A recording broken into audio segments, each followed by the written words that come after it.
Hi guys, Feb 27 இது நம்மளோட key லெவலில் எடுத்திருக்கேன். ஸோ நமக்கு வந்து இந்த இடத்த கட் பண்ணி எதனா ஒரு சாக்கோ இல்லை பிரேக்கரை வைக்கும் போது நம்ம வந்து ஒரு செல் என்ட்ரி பண்ணலாம். Let's see. ட்ரேட் அட்டன் பண்ணியிருக்கோம்.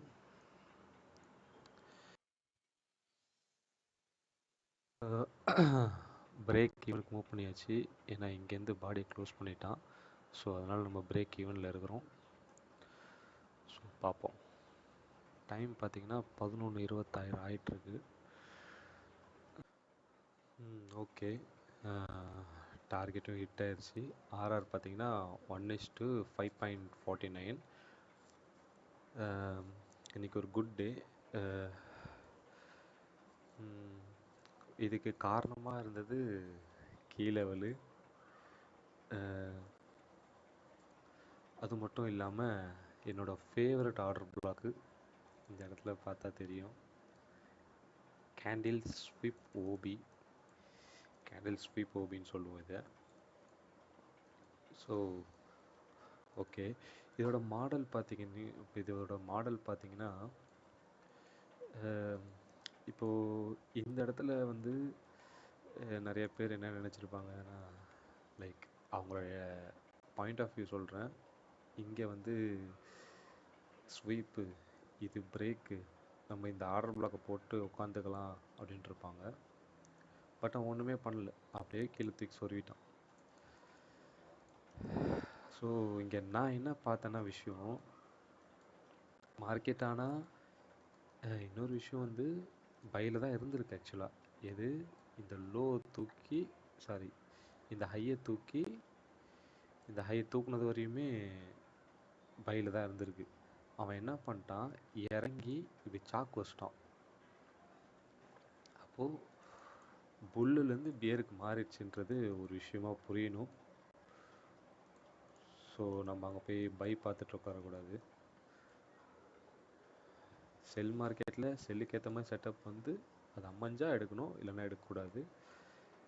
அதுக்கப்புறம் வந்து இதோட என்ட்ரி மாடல்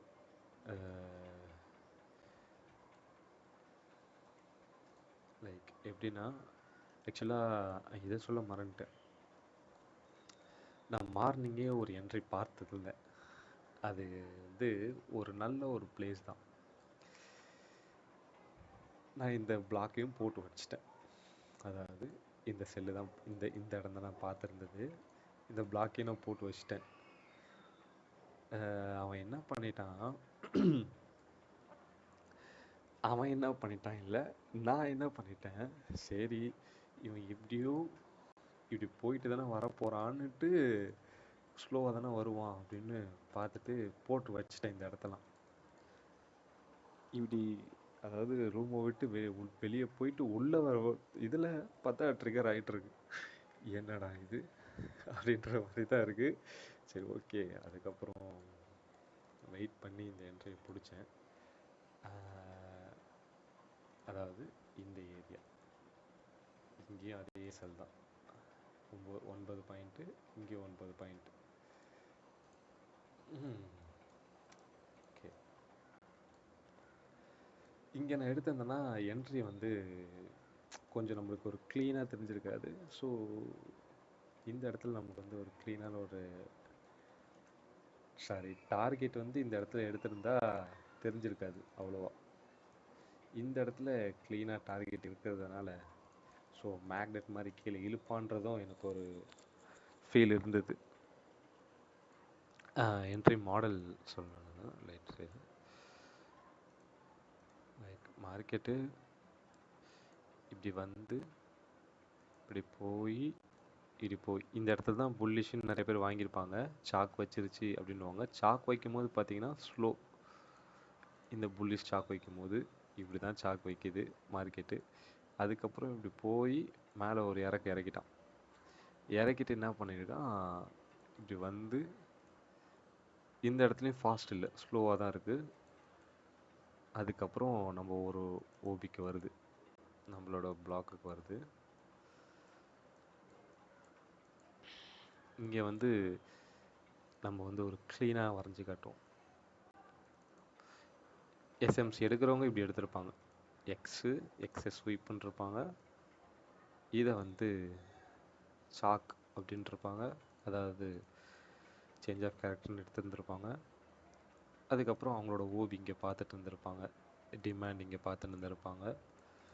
ஸோ ஏன்னா மார்க்கெட் ஸ்ட்ரக்சர் தான் இங்கே ஷிஃப்ட் ஆகிடுச்சுல ப்ரோ, இப்படி மார்க்கெட் ஸ்ட்ரக்சர் இங்கே ஷிஃப்ட் ஆகுது. அதே தான் திரும்ப இங்கே ஒரு எக்ஸ் நடக்குது, அதே தான் திரும்ப ஒரு எக்ஸ்னா ஸ்வீப்பு, வேற ஒன்றும் இல்லை. திரும்ப இந்த இடத்துல ஒரு சாக்கு. நம்ம பார்த்துருந்தது இந்த ஓபி, இந்த பிளாக்ல. இதில் ஒரு விஷயம் ஒன்று இருக்குது, அதை சொல்கிறேன்னா. ஏன் இதை நான் எடுத்தேன்றதுக்கும் ஒரு விஷயம் ஒன்று இருக்குது. நிறைய பேர் கண்டுபிடிச்சிருப்பீங்க நம்புகிறேன். இங்கே வந்து நம்ம டைரெக்டாக என்ட்ரி போகல, மார்க்கெட்டு இப்படி தொட்டான், இப்படி தொட்டுட்டு இப்படி திரும்ப கீழே வந்துச்சு. நான் என்ன வந்து பிளான் பண்ணேன், சரி மேலே எப்படியும் வந்து ஒரு பை சைடோட லிக்விடிட்டி இருக்கும், பை சைடோட லிக்விடிட்டி இருக்கும், அதை எப்படியும் இவன் வந்து இப்படி எடுத்துகிட்டு தான் இப்படி கீழே வர போகிறான் அப்படின்னு தான் நான் பார்த்தேன். ஸோ அதே தான் இங்கேயும் இருக்குது, பார்த்துக்குங்க. இந்த பை சைட்ஸை யூஸ் பண்ணி செல்லு போட்டிருக்கான். எனக்கு இன்னும் ஒரு கன்ஃபர்மேஷனாக இந்த டோஜி அந்த ஸ்வீப் ஆன இடம், அது நான் ஒரு விஷயம் சொல்கிறேன்னு சொன்னல ப்ரோ, அது பாருங்கள். நீங்கள் இந்த சாக்கை பாருங்கள், இந்த சாக்கை பாருங்கள். நான் ஒரு வீடியோவில் சொல்லியிருப்பேன் எந்த சாக்கு எடுக்கணும்னு சொல்லிட்டு. இந்த சாக்கு பாருங்கள், இந்த சாக்கை பாருங்கள். இவன் எப்படி சாக் பண்ணியிருக்கான், இப்படி வந்திருக்கான், இப்படி மேலே போயிருக்கான், திரும்ப வந்திருக்கான், மேலே என்ன பண்ணிட்டான், சாக்கு வைக்கும் போது ஸ்லோவாக போய் சாக்கு வச்சுருக்கான். அதுவே வந்து பேரிஷில் பாருங்கள், இந்த பிளேஸில் பாருங்கள், மேலே ஏறி இறங்கி மேலே ஏறி இறங்கி ஒரே போடு போட்டுக்கிறான். ஸோ இந்த சார்ட் பாருங்கள் எப்படி இருக்குன்ட்டு.